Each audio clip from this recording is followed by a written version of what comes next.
श्री सचिन पायलट जी, श्री रघु शर्मा जी, श्री भूपेंद्र सिंह राठौर जी, श्री श्यामलाल बैरवा जी, श्री समरवीर सिंह जी, मंच पर उपस्थित सभी कांग्रेस के नेता पदाधिकारी, मेरे प्यारे कार्यकर्ता भाइयों और बहनों, आप सबका इस सभा में बहुत बहुत स्वागत। मेरी प्यारी बहनों, मेरे प्यारे भाई, आज थोड़ी गर्मी भी है, आपने काफ़ी इंतज़ार किया और इतने प्रेम से मेरा स्वागत किया, इसके लिए मैं बहुत बहुत आभारी हूँ। आप सबको बहुत बहुत धन्यवाद और इस सभा में आपका भी स्वागत। आप न घड़ी घड़ी राम राम सा कासियान हो, अच्छे हो, मुस्कुरा रहे हो, खुश लग रहे हो। केकड़ाधीश बालाजी, लोक देवता देवनारायण भगवान जी, लोक देवता बाबा रामदेव जी, भगवान परशुराम जी, भगवान महावीर स्वामी जी, हजरत ख्वाजा फखरुद्दीन चिश्ती जी, वीर तेजा जी महाराज जी, इन सब महान आत्माओं को, भगवानों को, देवताओं को मेरा प्रणाम। तो देखिए, अभी त्योहार का समय था ना, अभी दिवाली हुई, तो त्योहार के समय हम सब क्या करते हैं? क्या करते हैं त्योहार के समय? हाँ,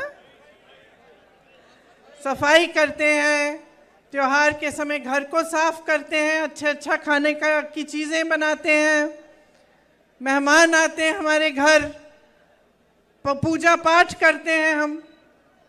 तो ये त्योहार का समय समय हम करते हैं। और जब कटाई का समय होता है तो क्या करते हैं? खेती में जाते हैं, सुबह से शाम तक काम करते हैं, कटाई करते हैं। तो चुनाव का समय आता है तो हम क्या करते हैं? क्या करना चाहिए हमें? सफाई। देखिए, चुनाव का समय होता है तो एक चीज़ तो आप कर ही रहे हैं, ऐसी सभाओं में जाते हैं हम और बड़े बड़े नेता आते हैं, अलग अलग पार्टियों की, उनकी बातें सुनते हैं, फिर उन बातों का हम अनुमान लगाते हैं कि भाई इन बातों में वजन है कि नहीं है, लगाते हैं कि नहीं। फिर हमें अपना अनुभव देखना चाहिए कि चुनाव का समय है, आगे भविष्य में 5 सालों के लिए क्या होगा हमारे प्रदेश में, हमारे प्रदेश में 5 सालों से क्या चल रहा है, इसका हम अनुमान लगाते हैं। हम देखते हैं कि भाई हमारा अनुभव क्या है, क्या हमारी तरक्की हुई है, क्या जो सरकार हमारी जो चल रही है उसने हमारे लिए अच्छे अच्छे काम किए हैं कि नहीं, इसका हम आकलन करते हैं। और हम जब ऐसी सभाओं में आप लोग आते हैं तो एक बात बहुत ज़रूरी है कि आप ध्यान से हमारी बातें सुने, चाहे हम हो चाहे भाजपा के नेता हो, ध्यान से हमारी बातें सुने और कोशिश करें इसका अनुमान लगाने का कि इन बातों में कुछ वजन है कि नहीं है कि नहीं। तो अभी हाल ही में मोदी जी आए थे राजस्थान, मैंने देखा उनका भाषण, कहने लगे कि ये कांग्रेस के नेता एक दूसरे को रन आउट करने में लगते हैं, ऐसा बोला उन्होंने। तो मेरे मन में ये बात आई कि भाई इनके बातों में तो कोई वजन ही नहीं है। हमारे सारे नेता, हमारे सारे कार्यकर्ता एकजुट होकर मजबूत बनकर रणभूमि में उतरे हुए हैं। बल्कि इनको भाजपा की अपनी स्थिति देखनी चाहिए। इनकी स्थिति क्या है? बिखरी हुई है इनकी पार्टी। हिट विकेट तो ये है राजस्थान में भाजपा वाले। तो ये बात उन्होंने की एक बात और असलियत कुछ और है। कह रहे हैं कि हम लोग रन आउट करते हैं, हिट विकेट इनकी पार्टी है। इनकी पार्टी पूरी तरह से बिखरी हुई है। इनके नेता, जो बड़े बड़े नेता हैं, उनको इन्होंने परे कर दिया है। किसी को मालूम ही नहीं है कि अगर मुख्यमंत्री बनेगा तो कौन बनेगा, किसी को नहीं मालूम। बल्कि ये दूरबीन से जाकर ढूंढ रहे हैं पूरे राजस्थान में कि भाई हमारा नेता कौन बन सकता है, क्योंकि जो बड़े बड़े नेता थे उनको साइड कर दिया इन्होंने। तो बात यह है कि जब नेता आपके सामने आता है तो उसकी बातों के वजन को आप तोलिए कि किस आधार पर कह रहे हैं जो कह रहे हैं। आपके सामने अभी सचिन जी ने कहा कि भाजपा के जो ज़्यादातर नेता आते हैं वो धर्म की बात करते हैं, जाति की बात करते हैं।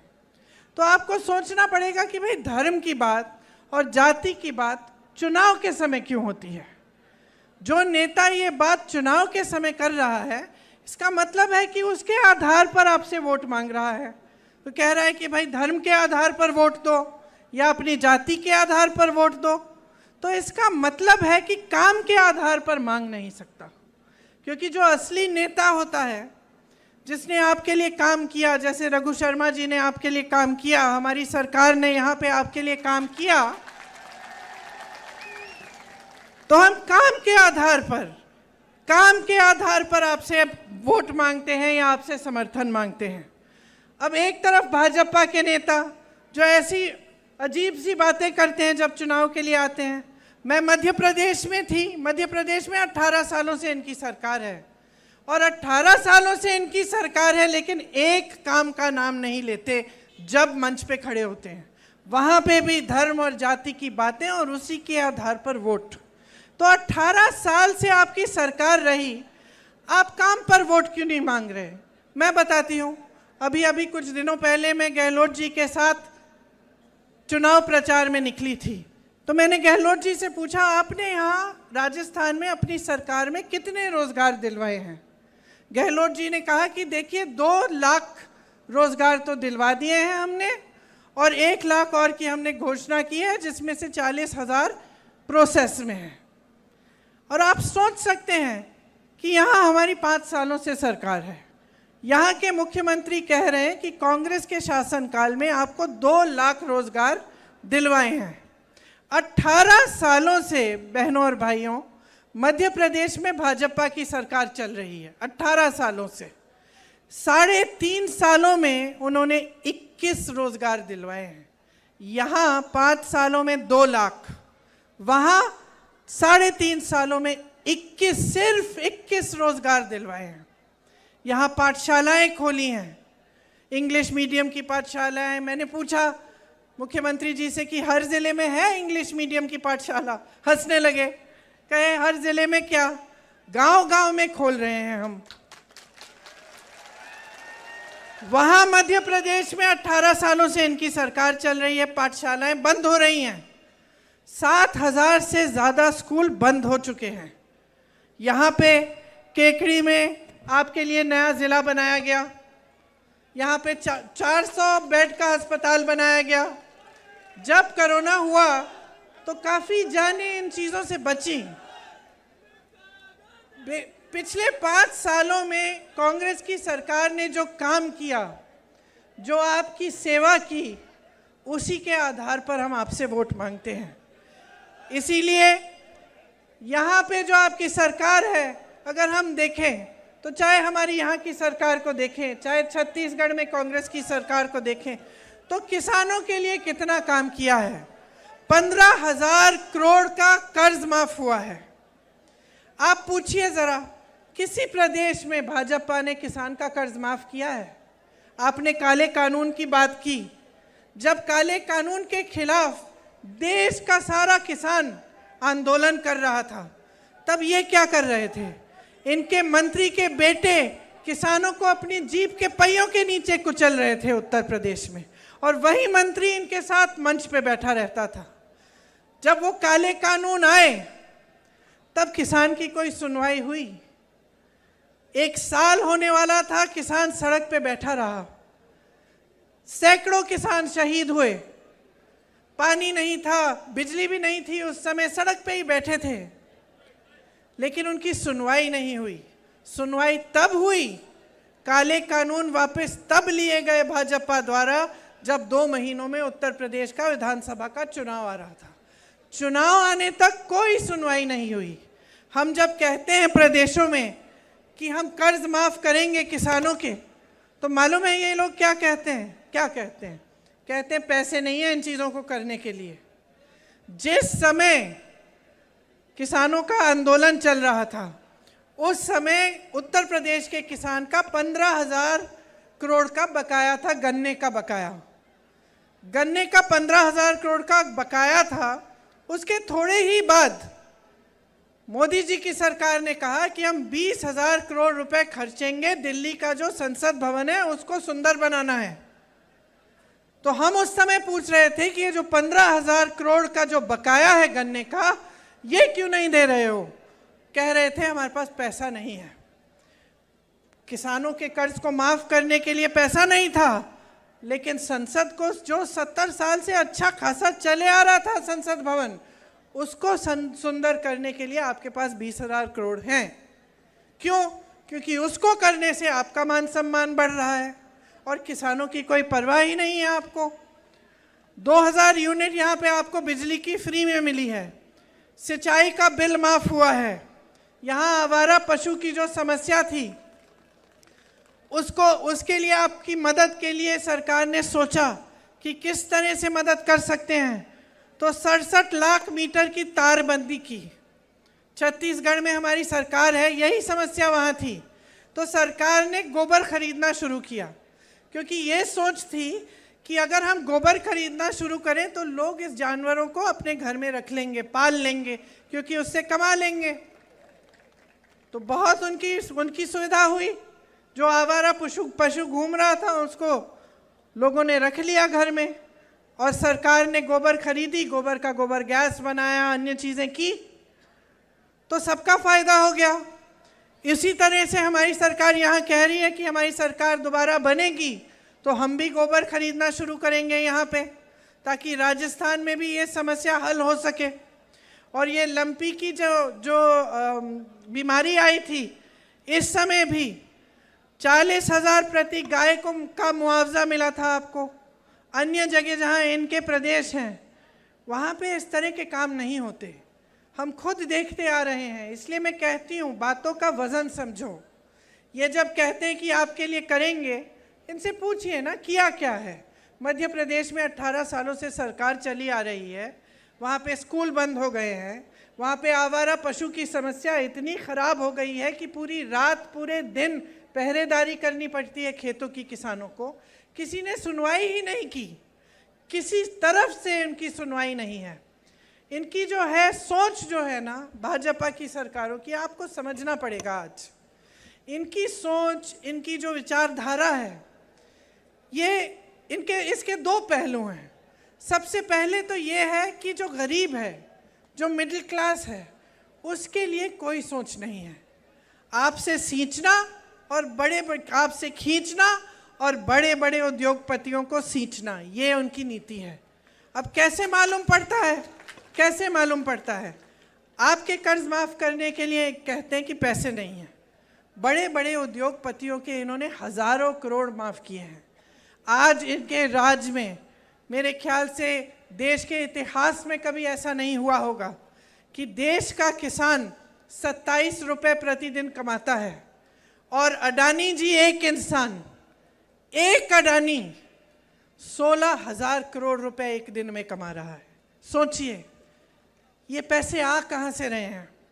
देश की सारी संपत्ति इनको दी जा रही है, सारे हवाई अड्डे, सारे बंदरगाह, बड़ी बड़ी कंपनियां जिससे आपको रोजगार मिलते थे, ये सारा इनके बड़े बड़े उद्योगपति मित्रों को मिल रहा है। यहाँ सरकारी कर्मचारी रो रहा है, कह रहा है भाई पुरानी पेंशन दे दो हमें वापस। 20 साल से हम मेहनत करते हैं, 20 सालों के लिए हर महीने आप हमारा पैसा काटते हैं पेंशन के लिए। हमारी मेहनत, हमारी कमाई आप हर महीने काटते हैं। 20 सालों के बाद हमें सुरक्षा चाहिए। जैसे पहले हमें पेंशन के पैसे हमें दिए जाते थे, उसी तरह से दीजिए। ये लोग क्या कर रहे हैं? पेंशन के पैसे इकट्ठे करके उनका निवेश कर देते हैं।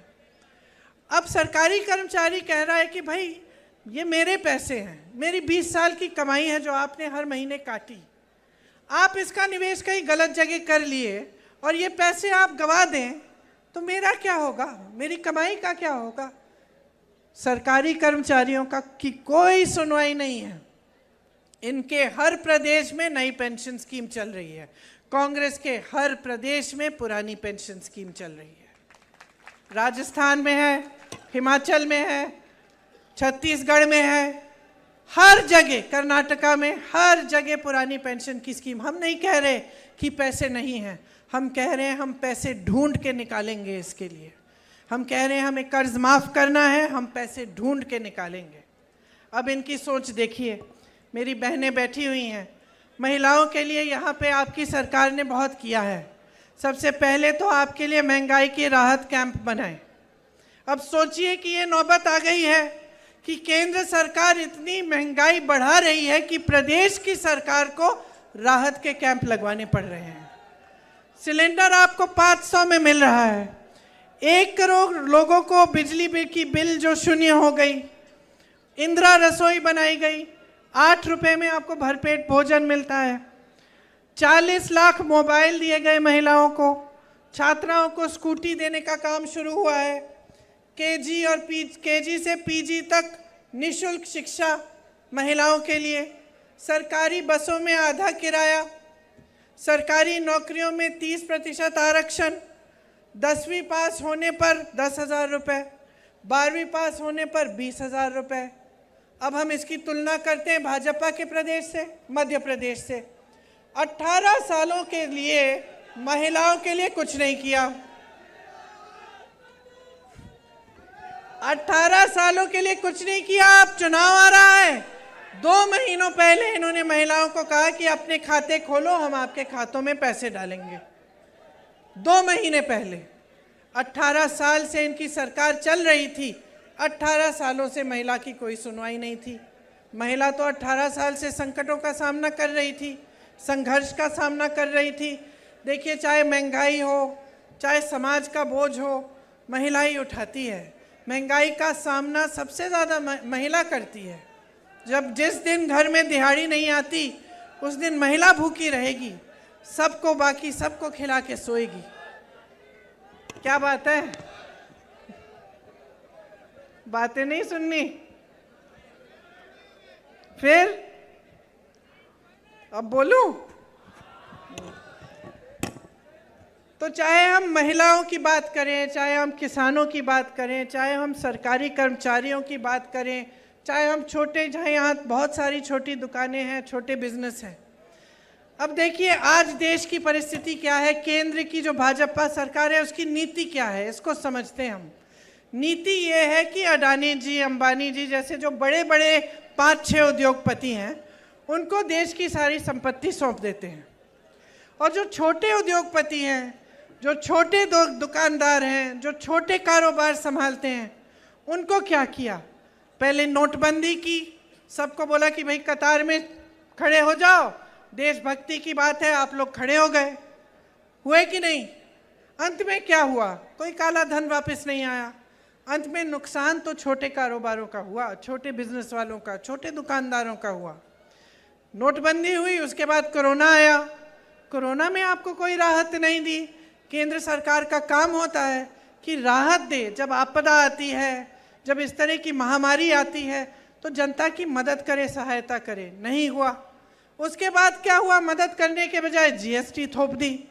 अब जीएसटी से आपकी मतलब पैरों पे आपकी कुल्हाड़ी मारी। हर तरफ से आपको नुकसान होता है और ऊपर से आप कमा नहीं पा रहे हैं, ऊपर से महंगाई बढ़ती चली जाती है। हर चीज़ पे जीएसटी है। तो अब हर स्तर पे अगर आप देखेंगे तो आपको दिखेगा कि केंद्र सरकार की जो नीतियां हैं उससे आपके लिए कुछ नहीं हो रहा है। और जहाँ जहाँ इनकी प्रदेश की सरकारें हैं, वहाँ स्वास्थ्य की सुविधाएं ठप है, शिक्षा की सुविधाएं ठप है, आपके लिए, किसानों के लिए जो सुविधाएं हैं वो ख़त्म है। तो आपके सामने 1-2 राहें हैं। आप इधर खड़े हैं, एक तरफ आप बीजेपी को चुनेंगे, भाजपा को चुनेंगे, तो आप देख सकते हैं कि किस तरह की नीतियां आपके प्रदेश में लागू होंगी, किस तरह के जो जितने भी अच्छे काम कांग्रेस पार्टी कर रही है आपके लिए, वो सारे बंद हो जाएंगे। ये पुरानी पेंशन की स्कीम, ये किसानों का कर्ज माफ़ होना, ये बिजली की बिल जो फ्री है, ये सब बंद हो जाएगा। ये कुछ भी कहें, कैसी भी घोषणाएं करें।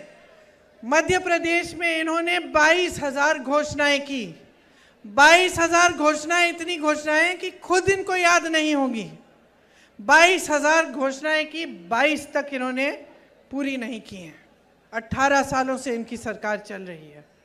तो मैं आपसे ये कहना चाहती हूँ कि देखिए, स्वास्थ्य में भी आपके लिए काम हुए, अस्पताल खुले, चिरंजीवी योजना आई, मैं ऐसे लोगों से मिली हूँ यहाँ आते वक्त जिनका हार्ट का पूरी सर्जरी सरकार के द्वारा हो गई। मुझे कहा कि दीदी एक भी पैसा नहीं भरना पड़ा। एक लड़का था, उसे कैंसर था, छोटा सा बच्चा, उसके पिताजी ने मुझे बताया कि जितनी भी दवा थी सब सरकार द्वारा हो गई। ये जो चिरंजीवी योजना है, आपको इसमें 25 लाख तक आप इलाज करा सकते हैं। ऐसी योजनाएं भाजपा के प्रदेशों में नहीं है भाई और बहनों। युवाओं के लिए मैंने पहले कहा ही कि 2 लाख से अधिक नौकरियां बनी हैं और 1 लाख की घोषणा हो गई है, जिसमें से 40,000 अभी प्रोसेस में है, इनकी प्रक्रिया शुरू है। हमने एक कानून बनाया है। हम समझते हैं आपकी पीड़ा क्या है कि आप इतनी मेहनत से अपने बच्चों को पढ़ाते लिखाते हैं, फिर बच्चे पेपर भर्ती की परीक्षा करते हैं, उसमें पेपर लीक कर लेता है कोई या कोई घोटाला हो जाता है। हम समझते हैं कि कितनी पीड़ा होती है, क्योंकि आप मेहनत करते हो, प्राइवेट में ट्यूशन भी करा देते हो, फीस भरने के लिए खूब मेहनत करते हो, बच्चे मेहनत करते हैं, बच्चे अपना भविष्य उज्जवल देखना चाहते हैं, और फिर भी उसमें पेपर लीक हो जाए तो इसमें बहुत पीड़ा होती है, बहुत नुकसान होता है नौजवानों का। तो इसलिए हमने यहाँ कानून लागू करना है जिसमें जब पेपर लीक होता है, जो भी पेपर लीक करता है उसको पूरे जीवन की सज़ा मिलेगी अगर उसको पकड़ा जाएगा तो। ऐसा कानून किसी राज्य में नहीं बनाया गया है। यहाँ पानी की भी सुविधा लाखों परिवारों को मिली। आप मध्य प्रदेश जाइए, इनके अलग अलग प्रदेशों में जाइए, बड़ी बड़ी बातें हैं, इश्तिहार तो बढ़िया बढ़िया दिख जाएंगे, नेता बढ़िया बढ़िया बातें करेंगे, लेकिन धरातल आप ये काम नहीं देख पाएंगे। तो देखिए, आपको समझने की ज़रूरत है कि जैसे मैं कह रही थी, आप दोराहे पे खड़े हैं। एक तरफ भाजपा की नीतियाँ, एक तरफ कांग्रेस की नीतियाँ। वो आपसे आपकी संपत्ति ले रहे हैं, बड़े बड़े उद्योगपतियों को दे रहे हैं। हम ये समझते हैं कि लोकतंत्र में सरकार की कोई संपत्ति नहीं है। हम समझते हैं कि सरकार की पूरी संपत्ति जनता की होती है। जहाँ जहाँ हमारी सरकारें हैं, हमारा प्रयास रहता है कि आपके जेब में आपके पैसे आएँ, चाहे वो किसानों के कर्ज माफ़ करने के ज़रिए हो, या फ्री में बिजली दिलवाने की, या फ्री में शिक्षा दिलवाने की, या फिर आपको रोज़गार दिलवाने की। ये सब बातें जो हैं, ये एक अलग तरह की राजनीति है। ये राजनीति ऐसी है जो ग्राम को, गांव को मजबूत करने वाली राजनीति है, आपके हाथों में शक्ति देने वाली राजनीति है। इसलिए जो हम अगली सरकार में जब हम कह रहे हैं कि अगर सरकार बनेगी तो हम कुछ गारंटी लाएंगे, वो भी हम इसी सोच से ला रहे हैं। एक तो ये जो OPS है, पुरानी पेंशन की स्कीम, इसको हम कानून द्वारा लागू करेंगे, मतलब कानूनी गारंटी होगी ये। दूसरा, 1 करोड़ परिवारों को 500 रुपये में सिलेंडर दिलवाएंगे। महिला मुखिया को 10,000 रुपये सालाना दिलवाया जाएगा, जो परिवार की महिला मुखिया होती है। 2 रुपये प्रति किलो गोबर को खरीदा जाएगा आपसे, मतलब कि वही जो हमने छत्तीसगढ़ में लागू किया यहाँ लागू होगा, ताकि ये जो आवारा पशु की जो समस्या है थोड़ी कम हो जाए। सरकारी कॉलेज में जो फर्स्ट ईयर के छात्र हैं उनको लैपटॉप और टैबलेट दी जाएगी। आपदा से पीड़ित जो परिवार हैं उनको 15 लाख तक फ्री बीमा मिलेगा, और अंग्रेजी मीडियम शिक्षा की सब छात्रों को गारंटी होगी। ये हम, अगर हमारी सरकार फिर से बनेगी तो ये हम गारंटी करते हैं कि ये चीज़ें हम लागू करेंगे। और जितनी भी स्कीम हमने चलाई हैं आपके लिए, जितने काम हमने 5 सालों में करके दिखाए हैं, वो काम हम निरंतर करते चले जाएंगे। भाजपा आएगी बहनों और भाइयों तो ये सब बंद हो जाएगा। गलत फहमी में मत पड़िए। आपको सिर्फ इनके प्रदेशों में देखना है कि क्या हो रहा है। आपको पता चलेगा कि जो इनकी नीतियां हैं ये जनता की कमर तोड़ रही हैं। महंगाई, बेरोजगारी आज चरम पे है, पूरे देश में लोग परेशान हैं। यहाँ से आप बाहर निकलेंगे तो आपको पता चलेगा कि इनकी जो नीतियां हैं उनसे बचा कर रखा है आपको राजस्थान की प्रदेश सरकार ने। महंगाई और बेरोजगारी का सामना करने के लिए आपको मजबूत बनाने का प्रयास किया है, और ये प्रयास बंद नहीं होगा। आपको अच्छी तरह समझना चाहिए कि जब ये सिलेंडर की बात करते हैं, सिलेंडर का दाम कौन तय करता है? प्रदेश की सरकार नहीं तय करती। सिलेंडर का दाम केंद्र की सरकार, मतलब भाजपा की मोदी जी की सरकार तय करती है। पेट्रोल डीजल का दाम कौन तय करता है? गहलोत जी की सरकार नहीं तय करती, ये मोदी जी की सरकार भाजपा की जो है दिल्ली में ये तय करते हैं। जीएसटी का पैसा कहाँ जाता है? ये प्रदेश की सरकार में नहीं जाता, जीएसटी का पैसा केंद्र सरकार को जाता है। तो ये सारे काम केंद्र सरकार के हैं। इनकी जिम्मेदारी थी कि पेट्रोल डीजल के दाम कम करें, इनकी जिम्मेदारी थी कि महंगाई पे रोक लगाएं, इनकी जिम्मेदारी थी कि ये जो सिलेंडर के बढ़ते जो हुए दाम हैं इनको रोकें। इन्होंने नहीं किया। आपको इससे बचाने के लिए यहाँ महंगाई के राहत कैंप लगवाए गए, सिलेंडर का दाम कम किया गया, किसानों को राहत दी, कर्ज माफ़ किए। ये सब आपको बचाने के लिए इनकी नीतियों से किया गया। इसीलिए आपको अच्छी तरह से समझना पड़ेगा कि आज जो परिस्थितियां हैं वो आप बदलना चाहते हैं, आप आगे बढ़ना चाहते हैं, या आप इन परिस्थितियों को ऐसे रखना चाहते हैं कि आपको राहत मिलते जाए, आपको की सहायता होती जाए। आज अगर आप सरकार बदलेंगे और आप भाजपा की सरकार लाएंगे तो आपका बहुत नुकसान होने वाला है, क्योंकि 10 सालों में अगर आप समझदारी से और विवेक से देख रहे हैं तो आप ये देख रहे हैं कि देश का जो अमीर है वो अमीर होता चले जा रहा है, देश का गरीब पिसता चले जा रहा है, किसान इतना परेशान है कि खेती में कमाई ही नहीं रही। तो जो परिस्थितियां आपके प्रदेश में हैं उनका सामना करने के लिए आपकी प्रदेश सरकार आपकी बहुत सहायता कर रही है।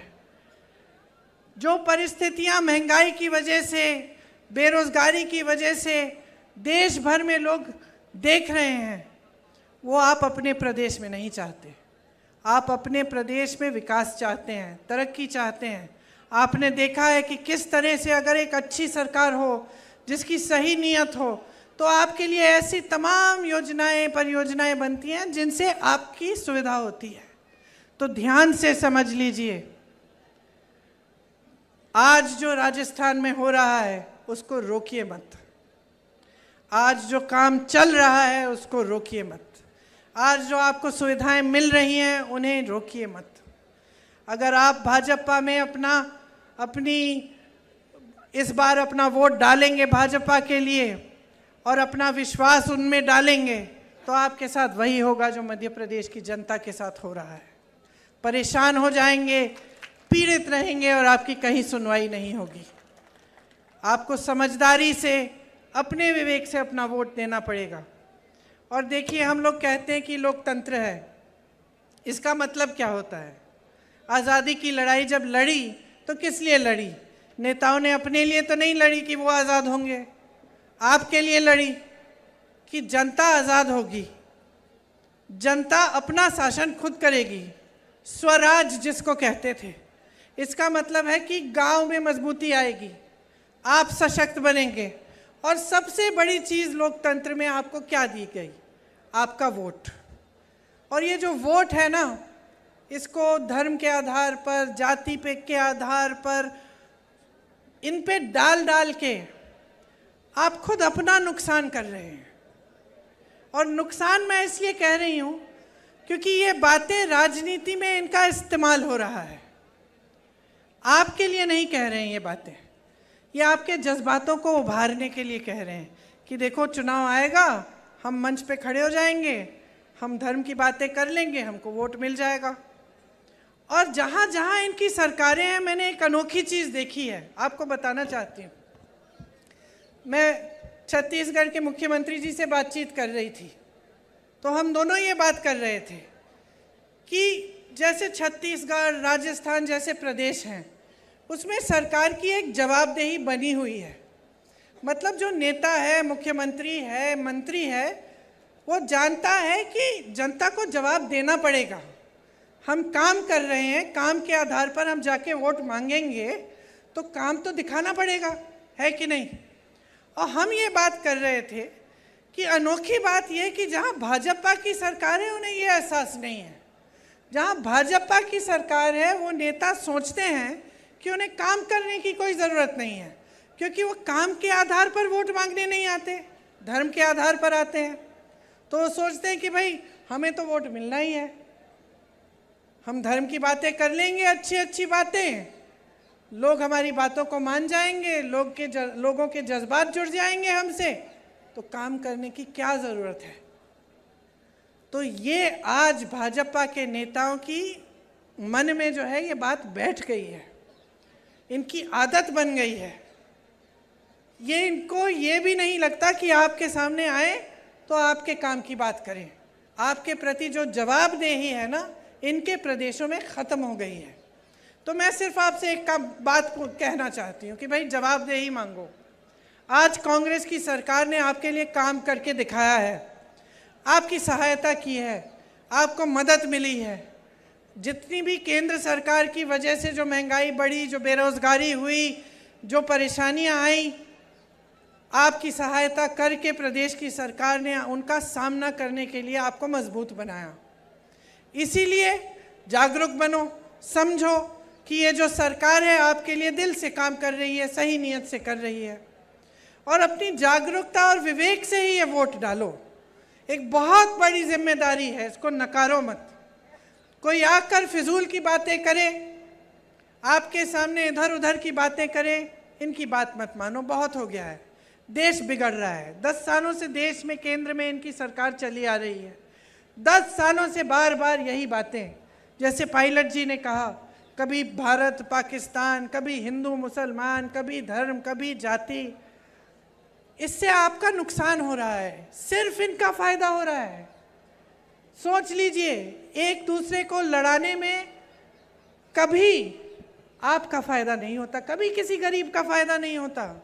लड़ाइयाँ झगड़े होते हैं, घृणा होती है, समाज में फूट फैलती है, तो आपका नुकसान होता है। आपने कभी देखा है कि किसी नेता का नुकसान हुआ? आपने कभी देखा कि कोई दंगा हो गया और उसमें नेता का नुकसान हो गया, उसका कुछ खराब हो गया, उसको चोट आ गई, उसके बच्चों को चोट आ गई? कभी देखा है? कभी नहीं, कभी नहीं। तो समझ लो कि इन बातों से नुकसान हो रहा है आपका। राजनीति होनी चाहिए आपके विकास के लिए, सीधी सी बात है। नेता का कोई धर्म नहीं होता, नेता का धर्म होता है सेवा करना। यही सबसे बड़ा धर्म होता है नेता का। हमारे देश में हम सब धार्मिक लोग हैं, सबके दिल में धर्म है, ऐसा नहीं है कि किसी के में नहीं है। चाहे किसी भी धर्म के हों, चाहे हम हिंदू हों, मुसलमान हों, ईसाई हों, बौद्ध हों, कुछ भी हो, अपने धर्म को हर हिंदुस्तानी मानता है और उसकी श्रद्धा है उसके प्रति। लेकिन राजनीति में नेता को ये समझना पड़ेगा कि उसका सबसे बड़ा धर्म देश सेवा, जनता की सेवा है, और ये समझाना आपका काम है। अब आपने 10 सालों से देख लिया, बड़े बड़े आप इश्तिहार देखते हैं, ऐसा लगता है कि देश बहुत तरक्की कर रहा है। तो ठीक है, देश तरक्की कर रहा है, तो भाई तुम तरक्की क्यों नहीं कर रहे हो? अगर देश तरक्की कर रहा है तो गरीब तरक्की क्यों नहीं कर रहा है? तरक्की कांग्रेस के प्रदेशों में आ रही है क्योंकि कांग्रेस की सरकारों की नीतियां आपके लिए, गरीबों के लिए हैं। आप बाहर जाएं, भाजपा के प्रदेश में तो देखिए, देश की नीतियां देखिए केंद्र सरकार की, तो आपको पता चलता है कि क्या हो रहा है देश में। तो ये सब बड़ी लंबी बातें की हैं मैंने, लेकिन मेरी आशा है कि आपने ध्यान से सुनी ये बातें और इनके आधार पर आप वोट डालोगे। अगर आप सोच समझ के अपना वोट डालोगे तो आपका वोट कांग्रेस को ही जाएगा इस चुनाव में। भाजपा को जिता के गलती मत करिए। इनको वैसे भी मालूम है कि हारने वाले हैं। आपने कहा मध्य प्रदेश में, छत्तीसगढ़ में, जहां जहां पोलिंग हुई है वहां वहां दावे के साथ हम कह सकते हैं कांग्रेस की सरकार बन रही है। और कांग्रेस की सरकार इसलिए बन रही है क्योंकि कांग्रेस ने काम करके दिखाया है। कांग्रेस ने दिन रात आपके लिए एक करके दिखाया है। गहलोत जी का कहना है कि आप मांगते मांगते थक जाओ, मैं देते देते नहीं थकूंगा। और हम करना चाहते हैं आपके लिए। रघु शर्मा जी को आप जानते ही हैं, मुझे नहीं मालूम था कि पहलवान भी थे।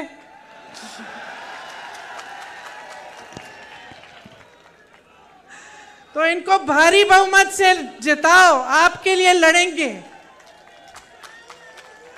जितना काम कर सकते हैं आपके लिए करके दिखाएंगे। आप सबको बहुत बहुत धन्यवाद, बहुत ध्यान से आपने मेरी बातें सुनी।